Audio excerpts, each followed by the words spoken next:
আমিনুল ইসলামের বুলবুলের বোর্ড তারা আসলে এই বিষয়গুলো নিয়ে আদালতে যাওয়ার একটা ইচ্ছা পোষণ করেছেন। আমরা সেই বিষয়গুলো নিয়ে আরও বিস্তারিত জানবো। সহকর্মী রেদওয়ান শাওনের সাথে যোগ দিতে চাই। রেদওয়ান, শুনতে পাচ্ছেন নিশ্চয়ই আমাকে? রেদওয়ান, আমরা একটা আপডেট পেয়েছি যে আসলে সদ্যই গতকালকে যে বোর্ড ভেঙে দেওয়া হচ্ছে সেই বোর্ডের সভাপতি তিনি নিজেকে দাবি করছেন আমিনুল ইসলাম বুলবুল। তার সাথে যারা ছিলেন সবাই মিলে একটা সিদ্ধান্ত নিয়েছেন, তারা হয়তো বা আদালতের দ্বারস্থ হতে পারেন এই সিদ্ধান্ত নিয়ে, এনএসসির সিদ্ধান্তটি নিয়ে। যে মামুন একদম ঠিক বলছেন। আজ সকাল থেকে আসলে গতকাল যখন ওই ডিসিশনটা এলো যে এই বোর্ডটাকে অবৈধ ঘোষণা করা হলো কিংবা নির্বাচনে কারচুপি পাওয়া গেল, তারপরে যখন চেঞ্জেসটা আসলো তারপর থেকেই কিন্তু আমিনুল ইসলাম বুলবুল কিংবা তার সাথে জড়িত যারা ছিলেন, যে পরিচালকরা ছিলেন, সদ্য সাবেক হওয়া পরিচালকরা, তাদের মধ্যে কিন্তু একটা বৈঠক হয় জুম মিটিংয়ে, এবং সেখানে সিদ্ধান্ত নেওয়া হয় আজ দুপুর 2টার দিকে তারা একটা ডিসিশন নেবেন যে তারা আদালতে যাবেন এবং কোন প্রক্রিয়াটা মেনে আসলে তারা আদালতে যাবেন। তাদের যে লয়ার, সেই লয়ারও থাকবে সেখানে সশরীরে উপস্থিত, এবং কিছু ডিরেক্টর, সদ্য সাবেক হওয়া কিছু ডিরেক্টর অর্থাৎ যারা রয়েছিলেন সেই বোর্ডে, তারা আসলে জুম মিটিংয়ে তাদের সাথে কানেক্ট হবেন, এবং বেশিরভাগ যারা রয়েছেন তারা সশরীরে সেই মিটিংয়ে উপস্থিত থেকে আজ বিকাল নাগাদ আসলে আদালতে যাওয়ার তাদের কথা রয়েছে। যদি আজ সেটা না হয়, আগামীকাল সকালে অবশ্যই তারা যাবেন, এমনটাই আমাকে নিশ্চিত করেছেন ওই বোর্ডেই থাকা বেশ কিছু পরিচালকের সাথে আমার কথাও হয়েছে। অন্যদিকে গতকাল যে একটা স্টেটমেন্ট দেওয়া হয়েছে, স্টেটমেন্টটা কিন্তু খানিকটা দেরি করে দিয়েছেন বলে আরেকটা পরিচালকদের মধ্যেই কারো একটা অভিযোগ রয়েছে। এটা আসলে আরও ইমিডিয়েট হতে পারতো কিনা এ নিয়েও আমরা প্রশ্ন করেছিলাম, এবং তারা এটা নিয়ে বলেছে হ্যাঁ, এটা আরও একটু ইমিডিয়েট যদি হতো তাহলে তাদের বোর্ডের জন্য ভালো হতো। রিয়াকশনটা একটু দেরিতে আসলে দেখানো হয়েছে। কিন্তু আমিনুল ইসলাম বুলবুল যেটা আর কি এখন ভাবছেন, তিনি যে কোনো মূল্যে তিনি আইসিসিতে নালিশ করারও কথা কিন্তু তিনি বলেছেন, এবং যে লেটারটা কিংবা যে প্রেস রিলিজটা তারা দিয়েছেন সেখানেও কিন্তু তারা উল্লেখ করেছেন এ নিয়ে আসলে আইসিসির সাথে তারা কথা বলবে।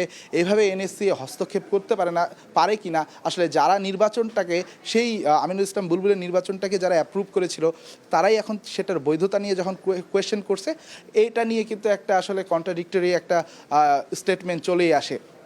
রেদওয়ান, আসলে আরেকটা বিষয় জানতে চাইবো, আসলে এই যে কমিটি বা আমিনুল ইসলাম বুলবুলের সাথে যারা আছেন তারা যে আদালতে যাবেন, তামিম ইকবাল গতকালকে আসলে দায়িত্ব নিয়েছেন এবং তিনি কার্যক্রম শুরু করেছেন, আসলে আদতে কোনো সুফল পাওয়া যেতে পারে কিনা?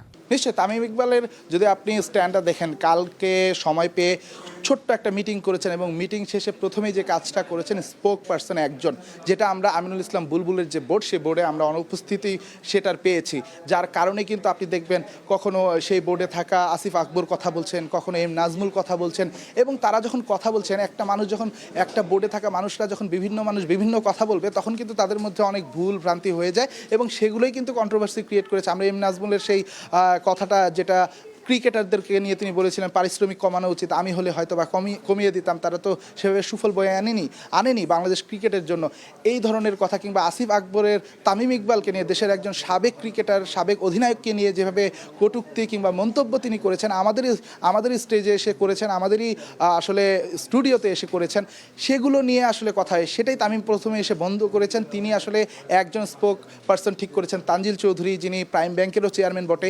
তিনি আসলে কথা বলবেন, বোর্ডের যে কোনো ডিসিশন তারা নেবেন। অন্যদিকে আইসিসির গ্রিন সিগন্যাল যে তামিম পেয়ে এসেছেন, সেটাও কিন্তু তানজিল চৌধুরীর বক্তব্যে একদমই স্পষ্ট হয়েছিল। তিনি কিন্তু গতকাল আপনি খেয়াল করলে শুনবেন, তিনি বলেছেন আইসিসি থেকে চাওয়া হয়েছে, আইসিসি এবং এসিসি থেকে আসলে চাওয়া হয়েছে যে বাংলাদেশ ক্রিকেট বোর্ডের সভাপতির সাথে আরেকজন স্পোক পার্সন থাকা উচিত, এবং সেটা যেন সিইই হয়। তার মানে আইসিসি ওদেরকে একটা রেকমেন্ড করেছে, অর্থাৎ তামিম ইকবালের বোর্ড কিন্তু শুধু এনএসসির সিদ্ধান্তে আসেনি, এটা যে আইসিসি থেকে গ্রিন সিগন্যাল পেয়েছে সেটারও একটা প্রমাণ বটে এই বক্তব্যটা। অন্যদিকে আমরা বিসিসিআইয়ের যিনি সেক্রেটারি রাজীব শুক্লা, তিনি আজকে একটা স্ট্যাটাস দিয়েছেন, তিনি তামিমকে আসলে শুভেচ্ছা জানিয়েছেন এবং শুভকামনা জানিয়েছেন। সো এটাও আসলে প্রুভ করে ভারতীয় ক্রিকেট বোর্ড, যাদের আসলে ক্রিকেটেই অনেক বেশি পাওয়ার কিংবা অনেক বেশি হ্যাডমের কথা যদি আমরা বলি, সেই বিসিসিআই, ভারতীয় ক্রিকেট বোর্ডও তামিমকে অ্যাকসেপ্ট করে নিয়েছে এবং তাকে কংগ্রাচুলেট করেছে। সো এটাই প্রুভ করে যে তামিম যদি নিজের সেই কাজটা করে যেতে পারে, যেগুলো থিম, যেগুলো ভিশন,